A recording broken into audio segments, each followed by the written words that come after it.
in a world. What's up, man? How you doing, bro? I cannot complain, brother. Zero complaints.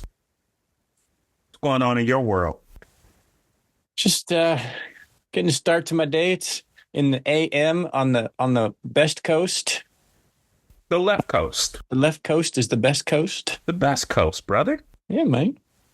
What are we gonna talk about today, bro? It's a controversial one, but how do you say no at the That workplace? that is an art form. It is, man, because nobody wants to seem like they can't do it. Right? And for me personally, I think it ultimately stems from imposter syndrome. Oh, for sure. Yes. Yes. You know? I would agree with that. And for my people who don't know what imposter syndrome is, it's when you come in and essentially you faked it to make it into your job, which most people do, right? Once you get into a company, they got to tell you what the job is. Like, do you have experience? Like, do you know how to work Excel? Okay, great. Right. But once you get in here, this is how we do it. So imposter syndrome is just this idea that this paranoia that you have outkicked your coverage. You're in this job. You don't know what the heck you're doing. And somebody's going to find you out. Exactly. Right. So, and this study was done, you know, I used to have the quote on it, but it was done some years ago by a couple psychiatrists, and they found it. They originally found it in a group of women, like all of these women. They were promoted and they were doing such a great job. And no matter how good of a job that they were doing, they were just like, oh, my God, I'm going to get fired. Right. Right. Like I am not suited for this job. So imposter syndrome, I think a lot of us feel it. I know I felt it just being in a room, sometimes just being the only brother in a room. Oh, yeah, for sure. I bet. You know, but then it's like once I open my mouth, I'm like, hey, he's in this room for a reason. Right. Right. So I think imposter syndrome hits a bunch of people. But, you know, I think people are afraid of getting their spot taken. Yeah. You know what I mean? Yeah. What are your thoughts? I think I agree with all of that. I think too many people are afraid of the no. Mm-hmm. They're afraid of, you know, I mean, to build on imposter syndrome, right? It's, you know, I'll say I'd rather somebody have imposter syndrome than just have overconfidence, because I can work with the people who have imposter syndrome because, you know, we can help shore up that personality. We can help them find the confidence in known skills, because 90% of the time, somebody with imposter syndrome does belong there. They just haven't found out why yet. Whereas when you have these overly cocky people, they've probably breezed through life on confidence alone. And at some point, they're going to hit a brick wall and not know why. And I'd much rather deal with the this is going to sound wrong. I'd rather deal with the delicate than the cocky, overbold people. Mm-hmm. But how do you? That's interesting. You say that. How do you know who's who, though? You know, I mean, we've talked about this. I kind of think I have a pretty good bullshit meter, and you know, and what I call the FAF, the FAF meter. I'm pretty good at knowing when people are fake as fuck, I like to say. And so, you know, it's about expressions. It's about, I mean, you know this. If I'm working with somebody closely, I'll tell them straight up. I'm like, hey, if you need to start giving me some negative feedback, because I won't trust you until you tell me that there's something wrong. Because I know I'm not perfect. I know not everything I produce is platinum encrusted diamonds. So I need that authenticity. And if I don't see it, I get red flags. And I'm like, oh, we got a fake person over here. Well, yeah. And I don't know if they're fake. They just are probably afraid of getting feedback as well. Right. Well, yeah. you know what I mean? But I get what you're saying. You're saying something isn't connecting. Right. Something's not connecting. I need some real feedback. Mm-hmm.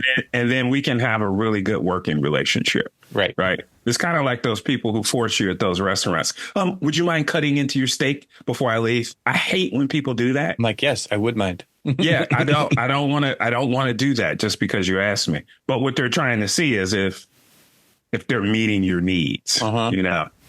So yes. Here's a sideball question though. Of those people who have imposter syndrome, how much easier or how much less chaotic would their journey be without peer pressure, without, I'm doing this, and then, the social norm being like, oh, now I got to do that too. Do you think that contributes to that? It could, because there's always going to be somebody with more flair than you. Always. Right. Or brown nosing or raising their hands or, whatever it is, or quote unquote in the know, if you will. But I think it just boils down to people's natural tendencies to think the worst. Right. So people just, people think the worst all the time. And, when I was a wee lad, a rep, had some partners, and God bless them. But they were afraid. These were the most hardworking people I had ever seen. Like I meant like, in the territory till 5. Like even if they did all their work, right? They're like, I'm not going to get caught at home. It was just this ultimate fear of failure. And some people, it drives them. And then some people, it drives them crazy. Right. So, I just think it's people's natural fear to let people down or whatever they don't know, that it will get the best of them. That's why I always, I'm the first person to raise my hand if I don't know something. Right. And I tell people that, like, if you don't know what this acronym means or you don't know what is going on, raise your hand. And I think that is what drives it, is that you start off, some folks have the imposter syndrome.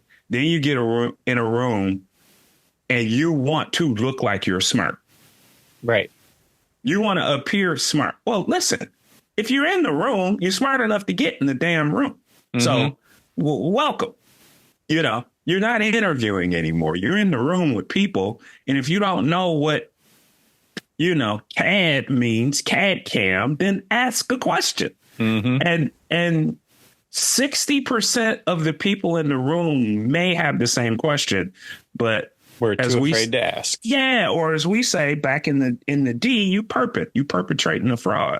Why you perping? Why you perping? And so I think, I think we're really peeling the onion on why people, because the ultimate goal is like why people don't say no. And so if you take that person who is afraid of looking any sort of incompetent, right, then they're going to be like, oh, yes. Yes, I'll do it. Yes, I'll take it on. I'll do it. And, I liken it to sports, and I liken it to football. Football, it's like, it's a next man up game. Next man up. And it's like, that's how Tom Brady got here. Right. Oh, yeah. Drew Bledsoe was the man. He was Brady was chilling. Drew Bledsoe stayed in bounds for 3 yards too many and got he stayed in bounds and got lit up. Yep. And next man up. Next man up. Let's and go. now you got a Hall of Famer. So I think people think about that because why do people play hurt? Right. Because I don't want you coming in taking my position. I got no control when I'm off the field. Yeah, I got to stay on the field, even if I got to lean over and say, hey, my shoulder is busted up. You got to help me with this guy. Right. So, yeah, I mean, that was a great question. I think it's just so many psychological things that now lead up to this desperation, if you will. Yeah, no, I mean, and we'll keep talking about it, but I do know that to a point, I don't know if this is imposter syndrome, and maybe I'm kind of talking about, there have been many times where knowing that I should have said no has benefited me, and not saying no, right? So there's a counter twist to this. Tell me more. There's plenty of times where somebody's like, we need to get this project, and and we don't have the resources. Alexei, can you do this? And if I had been completely honest, I should probably have said, no, but I can figure it out. Mm-hmm. Or no, I'm not sure. I'm not, I don't know about that. Mm-hmm. And maybe this isn't in the same vein, but I'll say, yeah, knowing full well that I'm about 95% sure that I'll be able to figure it out and be successful. Mm-hmm. and just, kind of go on. I mean, and that's, I think, really the art of like interviewing for that next big job, right? Is It's like, do you have confidence in your ability to perform this role? For sure. But that's not exactly the same. I think the more of the heart of what we want to talk about is, you're doing 12. Yeah, go ahead. I'm sorry, I didn't mean to cut you off. It's all a part of it. Yeah. But I want to delve deeper into what you just said. You were like, it benefited me by not saying no. Yeah. Why did it benefit you? Because you look like a subject matter expert. Exactly. But you already were, because they asked you. Yeah, but it's about growing that persona, right? It's about So the perception. Yeah, it's exactly right. So I think that is the thin line. Yes. That's a very thin line right there, because you are like, I want to be perceived as such. Right. Right. Yes. Oh, you want what? Of course. And then you go scramble and you figure it out. Right. Listen, I created a business plan on that. Right. Yeah. Right. It was like, yeah. I mean, people would be like, hey, this for us, Chris? Do you know this person in this VA hospital? Absolutely. And do you think you can sell, bone particulate there? For sure. For sure. Let me get back with you. Get off the phone. I'm scrambling. Right. Trying to figure it out. So I think, yes, to your point, it can put a little bit of fire in you. Yeah. It's just about how many times are you going to say that? Right. And you need to know, and as a correction to a previous podcast, I don't know if we ever put this out there, but my dad keeps hounding me. He's like, how many people are giving you shit about not knowing the difference between Kenny Loggins and Kenny Rogers? Oh, my God. Somebody just said that to me the other day. So, yes, it is Kenny Rogers and knowing when to hold them and knowing when to fold them. It's like, okay, how long am I going to carry this bluff? Because there's always going to be too far to carry that bluff. And you should have folded a while back and been like, stakes are too high. I'm out. Yeah. You get caught holding with a bluff and they call you, shit hits the fan. It does. And so, yeah, it's tough. And the times that, times I probably didn't, most people don't say no when they first start. Right. You want to look like you want to look like the super utility person. That's right. Swiss Army knife. I got it. I got it. Oh, Chris can do anything. Give it to Chris. Mikey, he'll eat it. You know what I'm saying? So I think when the job, and those are the stages of situational leadership, right? Yep. So you come in, you're amped, boost, mobile. You're like, woohoo, got this job. Boost mobile. I'm high. I'm high. I got high energy. Right. I got low competence. I don't know the job, but they just figure it out. They just gave me a signing bonus. I got a nice title. Mm-hmm. I got an extra big cube or a side office. It's nice. You know what I'm saying? Yeah. I get a company car, all of those things that come with the freshness of a new job. Yep. So why wouldn't you say yes? Yeah. On that come up, it's a good thing to be. Now, 6 months into the joint, when you figure out the pieces of the gig that you didn't know, right? Yep. Like, oh, you're on You're on setup and tear down detail for the conference. Yep. So you got to get there early. You got to deal with all these union people. You got to set up that booth. You got to make sure it's hot coffee. Like some of that stuff people didn't sign up for. That's right. Right. There's always this piece of the gig that they didn't tell you. Exactly. You know, my first job, they were like, "Oh, you got Detroit East." And I was like, no. Yes, boy. I'm from the East Side.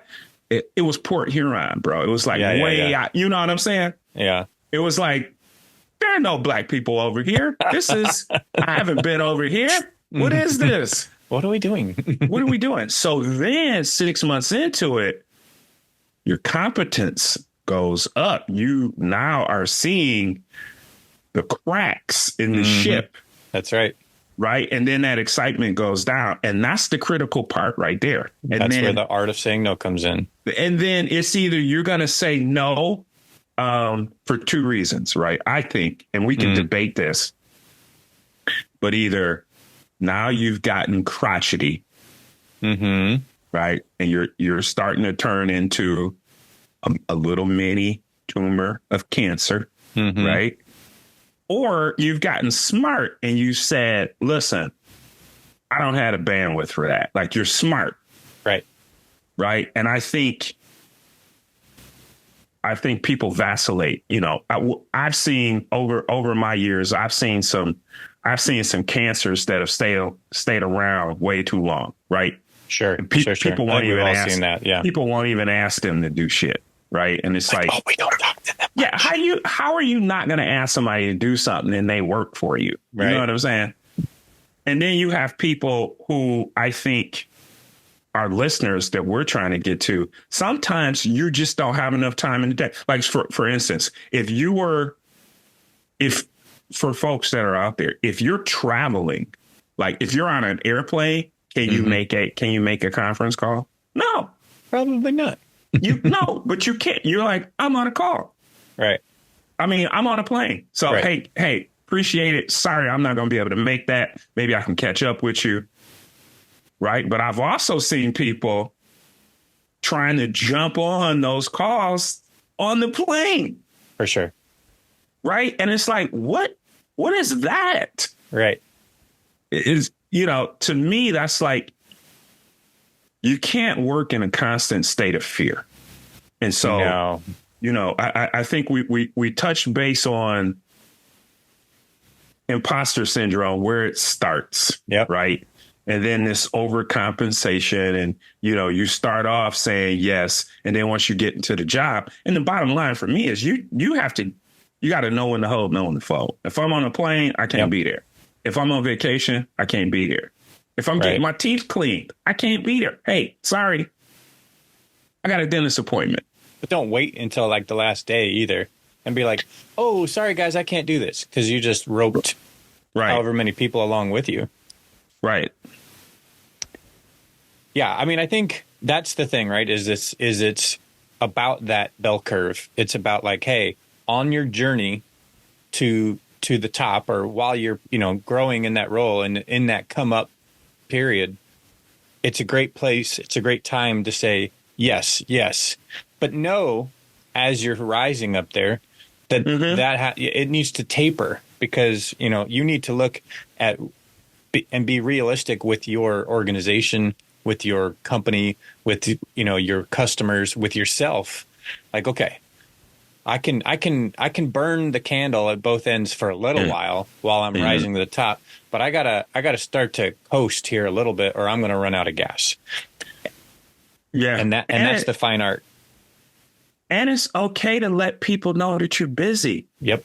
Sometimes it's a good thing. It's a good thing. It's good on both ends. It's good for customers, because one of the things that I see often is a lot of people feel like they have to be available all the time. Right. And it's okay to let your customer, no matter what you do, unless you sell pickles to Walmart, then you got more than one customer. You get Okay. them. Yeah. You know what I'm saying? Yeah. Walmart, like you selling to us plastic, get your ass here and don't talk to nobody else. My You life know what goal I'm is to be saying? on a Costco shelf. I don't need anything else. I don't need nothing else. So, most people have multiple customers and your customers are aware of that. Right. So it's okay to be like, because when I'm with you, I should be giving you my full attention. Right. Right. If I'm at wherever I'm at, if I'm at Blue Cross Blue Shield. Yep. Right. If I'm up in Kroger. Right. If I'm calling a Coca-Cola, whatever it is, make that customer number one. And then when they're trying to hit you up and you say, hey, I'm leaving a meeting, it's validating that you are a business person. Yeah. And that, you know, I will get to you, you know, just like they probably have multiple vendors. Right. Right. Your vendor's calling you for a payment and, you know, you're on with another one. So, and I think that word that is totally underused is bandwidth. Totally. Like, I don't have the bandwidth for that. And it's easy to tell people. And that's just telling you, like, it's not going to fit. Right. Right now. Yeah. I can't. I'm working on all of these things. Yeah. And that's important, I think, across the board, whether you're dealing with a customer, a manager, a peer, a spouse, a love interest, a family member, right? It's about boundaries and respect. And like, if you got a boss and they're smart and they know I am feeding this guy way too much sauce here, at some point, I'm waiting for that person to say no. And if you never say no, then that's a problem. It's like, whoa. Yeah. Whoa, what's going on here? But then you're lacking self-awareness too, because you're overloading. Right. Yeah. You know, you got some nightmare who's setting you up for failure. Exactly. And so you need to be clear, like, hey, maybe I can do a part of that, but not all of it. Or no, I can't do that.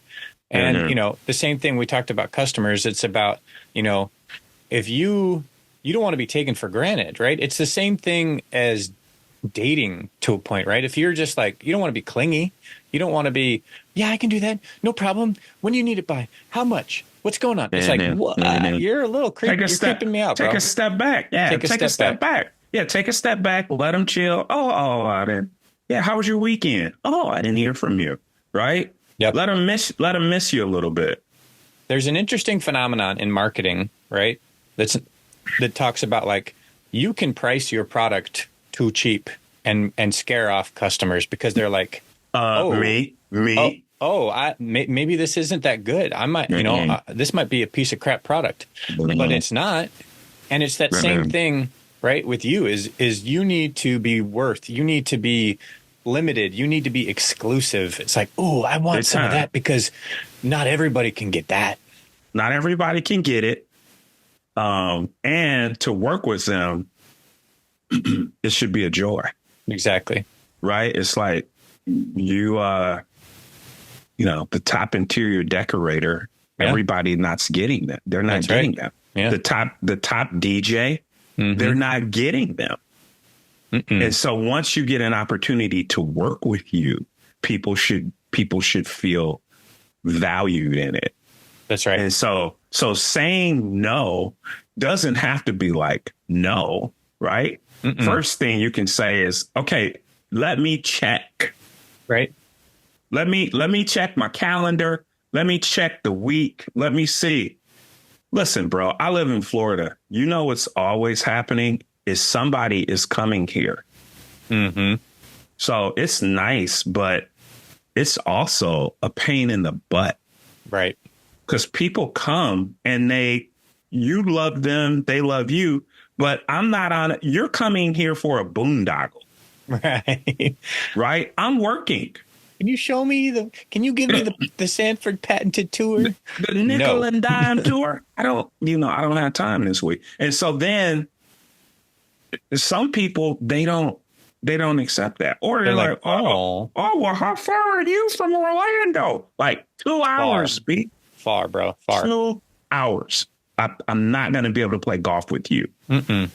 You know, and so that's tough. So from a personal standpoint, you just have to say, hey, man, I really wish I could catch you, but it's just too much going on right now. I don't have the time to break away.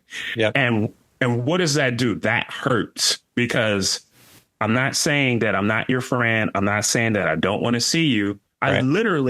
I literally can't. Right. I can't. And so saying no is a little bit of freedom. Yes. For a lot. It's because without it, you're trapped into the slave of yeses. Mm-hmm. You don't be a yes man. I'm just a yes slave. Nobody wants that. Yeah, you know, don't be a yes slave.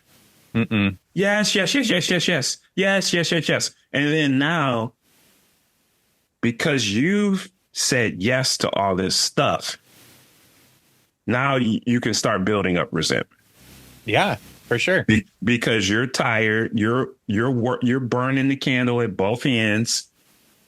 You know, God help it if you're coming home and taking it out on your loved ones because you've said too much, right? And you've agreed to those things, and they're stressing me out at work.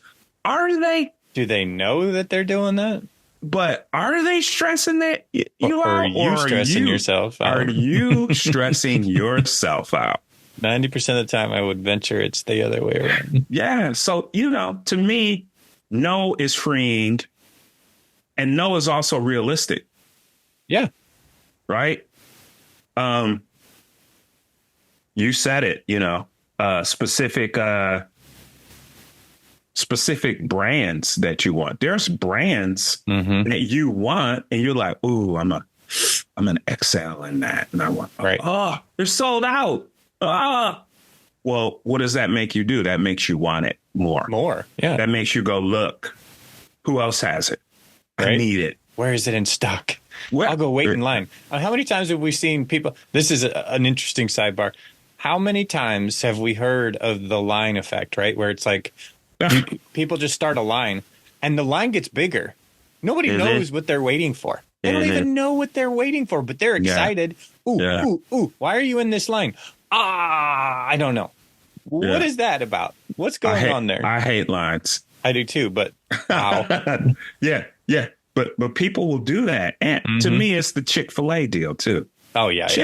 Chick-fil-A, you're making that line longer. You're doing it. I don't care. You're doing it because I've been going to drive-thrus all my life. Mm-hmm. Okay. You're zigzagging and doing that. And, you know, it's making it look like there's high demand every time you go there. Yeah. Right. It's not. But, you know, because sometimes I go there and I'm like, this thing is set up just like any other restaurant. It's got the menu. You can talk to the people, but instead, you know, they've commandeered the parking lot. Yeah. They've done a zigzag deal. Mm-hmm. Right. And now they got 2 or 3 people. That's nice. You know, coming up to your car. But the thing for me is like, I don't want to look at it. Yeah. I want to look at the menu. Right. It's like, what do you want? I'm like, I haven't even gotten to the menu yet. I don't know what you got. What do you got? And so to me, I'm like, I can't even pick and choose. So it's almost like you have to Google while you're in the car, their menu to then see the choices, which I think is poor. I do too. It's part of their strategy, and it works because every time you go there, you know, it's like a ride at Disney. It is. It's like, it's going to be 2 hours wait. So, you know, we'll wait here. Or I bought a fast pass. It's funny you say that because it's kind of the same thing. I was going to bring up In-N-Out, right? For my West Coasters. Like for the longest time, I actually think, oh boy, the family knew what they were doing. I think In-N-Out, they created, you know, once they knew they had something, there was all these opportunities to go national, to expand, to get big and huge. I'm not saying In-N-Out isn't good, but it's not the bee's knees. It's not like it doesn't deserve all this crazy hype, but I don't care what In-N-Out you go to. The line is out the door. The line is down the street. Mm-hmm. And they're fast. They're not creating these lines. They're fast. But it's you want it because you can't have it. And so you will travel to go get it. And so, you talk to any person out and they're like, "Oh, In-N-Out. I got to go to California. I got to have the In-N-Out." Why is that? Is it amazing burger? I don't know. They don't know. They don't know why they want to go. Bro, don't be hating. Don't be hating on In-N-Out on here. I'm not hating on it. I'm just saying. You baby hating a little bit. I don't. Yeah. Yes. I think it is artificially exclusive and I think that creates its buzz. I think that works for it. And I think is the food good, or are you going in there with your nose up when you eat the food is good. Food? The food is good. Okay. All right. I'll go there. A Neapolitan shake and a double. I got no problems with that. What? What did you just say? You don't know Neapolitan shake? That's how I know you're not from the West Coast. No way, bro. Neapolitan all the way.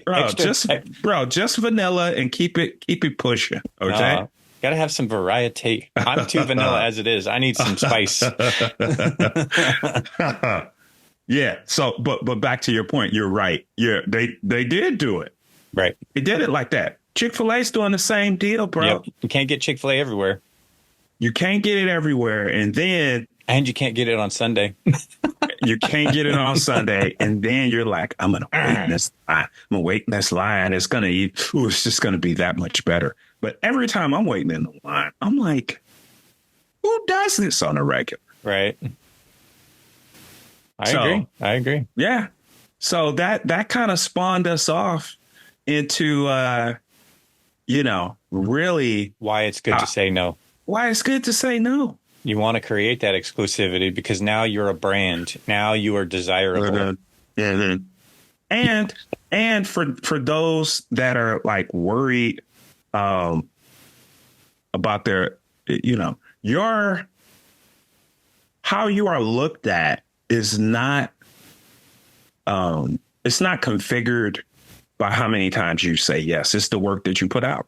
Mm-hmm. It's the work that you put out. And, you go to one of these restaurants, these, prefixed restaurants in New York where it's like 20 people only, you pay a couple hundred and you just eat whatever, you eat whatever's being prepared for you. There are no choices. This is what you get. You eat, enjoy, right? And it's like a Michelin restaurant. Yeah, the portion sizes are like ridiculously small. You need to in and out after you go to that restaurant. You know what I'm saying? Like, let's stop and get a slice of pizza. We just spent $700 on a dinner. But I'm still hungry. Yeah, but those people make money. But that experience was something. That experience. And it's like, and it's not open all day. You can only get in on a specific time. Reservations are sold out for a month. It's not like, we need a room that can fit 100 people. They're just like, no, we'll do 20 and we'll charge you this amount. And that's going to be it. And in a way, I'm trying to make an analogy for people is that, it's the work that you put out. Exactly. So if you don't say yes to everything and you put out good work, awesome. But you don't want to be the jack of all trades, master of none. You don't want to put out 6 things that are mediocre. Yep. Because you're trying to spin plates and you don't have enough time and you can't do it. I lived in that chaos and got labeled as a Swiss Army knife for a while. And I came out the other side now with a niche and a focus and a desire to just be the best at what I do and not be okay at everything. Mm-hmm. Yeah, just for the purpose of looking like it. Exactly. And if it's something, it's okay to say no to something that's going to drive you insane. Mm-hmm. Pick and choose. Right. Is it a project that you want to work on? Or is it something, like I said, you want to go to the show? Oh, great. Well, you're going to be on the cleanup and the setup and the pickup crew. And it's like, is that what I want to do? And I think that comes with, perception, because a lot of times you're saying yes and you don't even know what you're saying yes to. Know what you're saying yes to so that you can say no, because that, is an art in and of itself, realize having the ability, perception and intelligence to go, ooh, if I say yes to this, that's probably going to lead to this and this and this. I don't like that. So maybe I better put on the brakes a little bit. Mm-hmm. One of the things, one of my aunts, she does it very well. And I noticed it as a young man, because I would be like, hey, I'm coming to town, or I'm coming back home, or whatever I would be doing.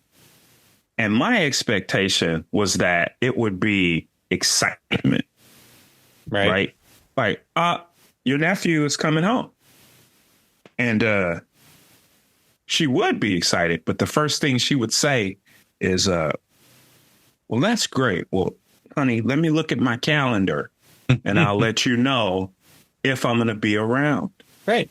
Like, because that's, yeah. And at first you're like, oh, what do you mean I'm coming to town? But the realistic thing here is that just because I decide to come to town that day, that doesn't mean you don't have minor foot surgery going on. Right. I don't know what's going on in your calendar. I'm telling you what I'm doing. Right. Right. So that's just like people coming in and say, hey, I got a great idea. There's a meeting coming up and I'd like to be able to present this. Right. And then you go, okay, that's cool. But in between now and then, I'm off.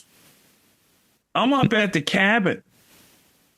Right. So if I sign, I can't really sign up for that because I'm in Big Bear for a week. Yep. And so that's like, it's so freeing to tell people like, hey, awesome. Thank you. Okay, let me take a look at my calendar. Let me see everything that I got going on before I commit to that. Right. Last thing I want to do is commit to something and I can't, put the ribbon on it the way I want to. Yeah. And that is an easy way to set up your brand for people. And that's it. You didn't even use the word no.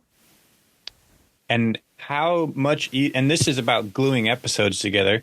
How much easier is that to do when you've been realistic and you've blocked all of your time throughout your week so that you actually have an idea of what you're working on, so that when somebody asks you, can you do this? You can realistically say yes or no without having to go, ooh, maybe if I do this and if I juggle that. No, yes or no. It's much easier.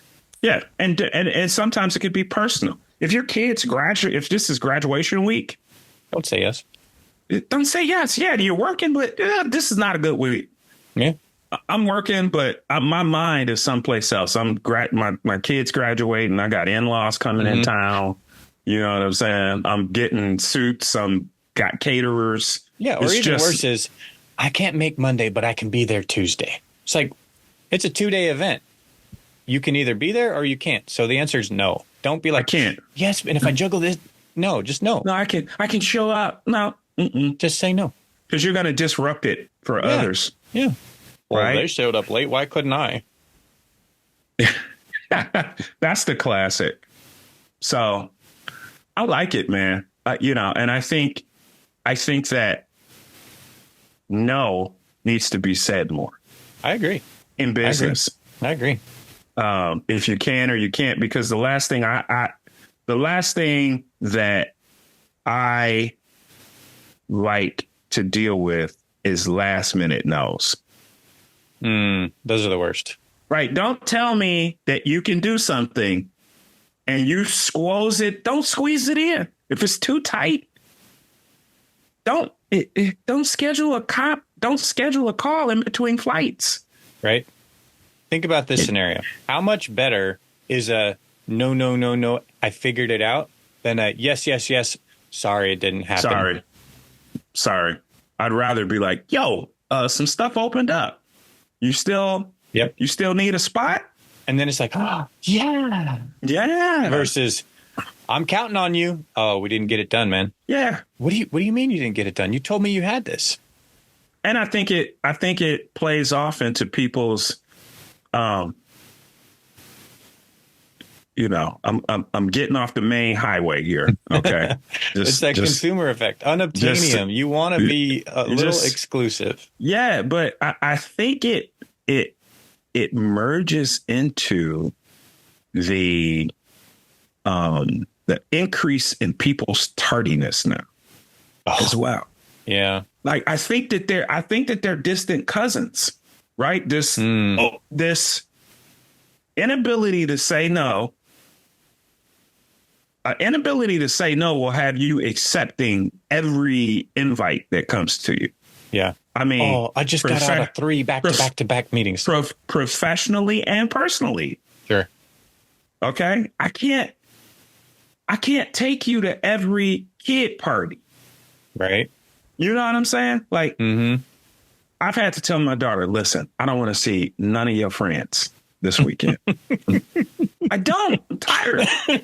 You know what I'm saying? And it's like either, I can tell you that and maybe you go to your friend's house. Yeah. But I don't want to manage them. I don't want to hear them. I don't want to hear the music. I just want to relax. Yeah. And so by me saying no, that keeps my peace. So I'm saying it's not just work, but then it's like you're running around. Oh, we had, soccer, then T-ball, and then 2 parties to go to. Right. Is that realistic? Is that healthy? No. That's it. And so now you're showing up disheveled, you're late, you're tired, and the same thing for business. Like, don't accept a ass crazy day. Yep. Because the person that you are supposed to meet with, that might be the most important meeting on their day. True. Right? They don't know what you're doing. Mm-hmm. Because so the outcome of all of that, right, is you're going to either be a genuine person and you're actually going to come across as an old, cantankerous, stressed out, pissed off person. One or of my you're going to put on that words. fake Band-Aid smile and be like, yay. And, and now you're teaching people that that's okay. Yeah. And it's like, oh, I'm running from another meet. Like, you're not going to be. You only do that with certain people. Right. Right. You only do that with certain people. You only do that. You won't do that to the customer. You won't do this here. So I just see in the business world, I see us saying no less and less. Right. Completely. And it's creating this. It's creating this overworked, overstressed society. Couldn't agree more. We need more no's, bro. More no's. And no more slaves to the yes.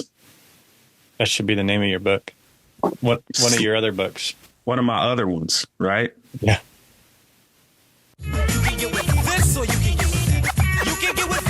All right, man. You got some. I got you, bro. You got some this or that. All right. You're in SoCal. This or that. We're hanging out in SoCal. We're in LA. You gonna get a soft taco or a hard taco? Soft, bro. Yeah. What kind of taco you getting? It ain't gonna be fish. No. Californians. Yeah, it's totally got the mahi tacos, bro.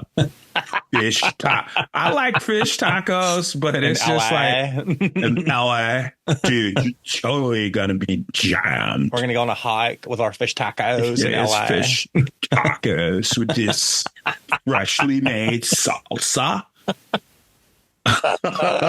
Man. Yeah, I'm going soft, and I'll probably mix it. I'll probably go beef and then one chicken, you know, just to see what I'm dealing with. Oh yeah. See, I'm an old school. I was raised on Taco Bell, bro. Yeah. You know what I'm saying? Yeah. A beef burrito, a bean burrito. Yeah. Soft taco, Yeah. But yeah, I do that. But, I'm derailing your question. I would really prefer just a breakfast burrito. Breakfast burrito. There you go. Soft breakfast burrito. Yeah. You know what I'm saying? Best. Yep. What about you? You going hard to... I would say that I prefer crunchy tacos over soft tacos because, like you said, I grew up a little stranded from the true, authentic Mexican culture. Authentic. Correct. And so, yeah, I liked crunchy tacos because that's what you could get. But after living in SoCal for 20 years, some street tacos with some, carne asada or some birria, it gets pretty good. That birria, man. With the little dipping sauce. Oh, man. Yeah, because I almost feel like hard tacos are for at home. That's right. And like, even if I make tacos at home, I'm making soft. Yeah. Yeah, because technically you can get more in a soft taco to me. Sure, you got more flexibility. You got more flexibility. You know how you go to Chipotle and they wrapping those burritos all tight. Yeah. I'm like, how the hell do you do that? Yeah, I mean, I think there's really not a whole lot of difference between a soft taco and a soft burrito. Well, I've never heard of a hard burrito, bro. Oh, yeah, you have. Sure. Chimichanga, deep fried, crunchy. Oh, okay. There you go. You're just you're getting in the weeds now with that one. But I can argue my way out of anything. Yeah. You're walking on thin ice here, Counselor, but I'll allow it. Please make your point. Sustained. Just better be going somewhere. You're on thin ice. My dude, man. My dude. Appreciate you, man. Appreciate you, bro. Peace. Peace.